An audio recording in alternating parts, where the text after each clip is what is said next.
Bharatiya Janata party ने न सिर्फ संविधान की प्रतियां जलाई, बाबा साहब की तस्वीरें फूंकी। भारतीय जनता पार्टी ने लगातार संविधान का अपमान किया है।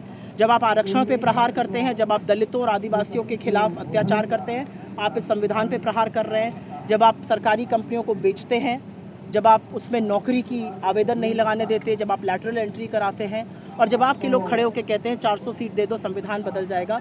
सबको आपका सिया इतिहास पता है। आप ना इस संविधान की रक्षा करना जानते हैं, ना इस देश के सम्मान की। आपने तिरंगे तक का बहिष्कार किया। तो भारतीय जनता पार्टी से हमें कोई सीख नहीं चाहिए। हमारे शिद्दत से ये संविधान बना है और इसी संविधान को की रक्षा करने की हमने ठानी है। मैम, भारतीय जनता पार्टी केंद्र में 11 साल पूरे होने पर सम्मेलन कर रही है, बड़ा आयोजन कर रही है। मंत्रियों को और मोर्चों को जिम्मेदारी दी गई है कि घर घर जाके वो अपनी उपलब्धियां गिनाएं। क्या उपलब्धि है 11 साल की?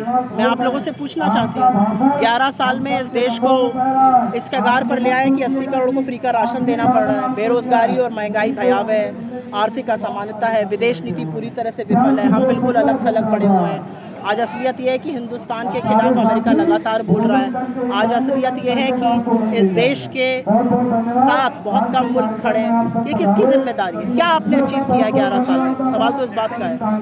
उत्तर प्रदेश में अगले साल पंचायती चुनाव है, कांग्रेस की क्या सोचती है? उत्तर प्रदेश सरकार से मेरा पहला सवाल यह है कि 37 लोग आपने माने थे जिनका भगदड़ में मृत्यु हुई थी।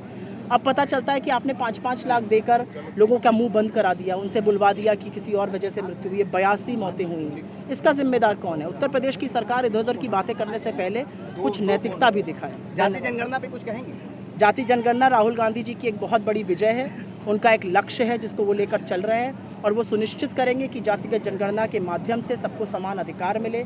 जो दलित, पिछड़े, आदिवासी, माइनॉरिटीज़, गरीब सामान्य वर्ग के लोग इस विकास के प्रोसेस से बाहर रह गए हैं, उनकी गणना हो और वो भागीदारी और हिस्सेदारी निभाएं। असलियत यह है कि नरेंद्र मोदी इसका विरोध करते रहे, लेकिन आज उनको नाक रगड़ के इसको मानना पड़ रहा है। मैम, एक आखिरी सवाल, बिजली निजीकरण को लेकर जो विद्युत कर्मचारी हैं वो प्रदर्शन कर रहे हैं। मुझे ऐसा लगता है यूपी से ज़्यादा महंगी बिजली शायद ही किन्हीं राज्यों में हो और इसके बारे में सरकार को गहन चिंतन करना चाहिए।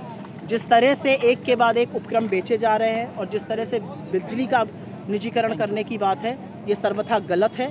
जो लोगों के लोकप्रिय चीज़ें होती हैं वो करनी चाहिए।